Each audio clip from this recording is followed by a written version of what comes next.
రాలేదని. వీడు రా నిజమైన శిష్యుడు, వీడు భవిష్యత్తులో ప్రకాశిస్తాడు రా, వీడికి గురువు అర్థమయ్యాడు, ఇక జ్ఞానం వస్తుంది వీడికి అన్నారు మహాస్వామి. గురువు మీద ఉండవలసిన నమ్మకం అది. అందుకే గురువు గొప్పవాడా శిష్యుడు గొప్పవాడా అంటే గురువు గొప్పతనం వల్ల కాదు శిష్యుడి గొప్పతనం ఉండేది.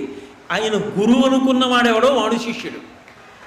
ఆయన గురువు అని అనుకుంటే యువతల వాడు లఘువు అని గుర్తు. లఘువు అంటే నేను చిన్నవాణ్ణి అని. అలా అయితే సాక్షాత్ భగవంతుని యొక్క అవతారం దత్తాత్రేయ స్వామి వారు, 3 మూర్తుల యొక్క సమాహార స్వరూపం. అటువంటి వారికి 24 మంది గురువులు ఉన్నారు. అందులో ఒక వేశ్య కూడా ఉంది. అప్పుడు వేశ్య ఎంత జ్ఞానం కలిగిందని దత్తాత్రేయుల వారిని ఉద్ధరించింది అని అడగవలసిన ప్రశ్న వస్తుంది. కాదు, గురువు అంటే గురి.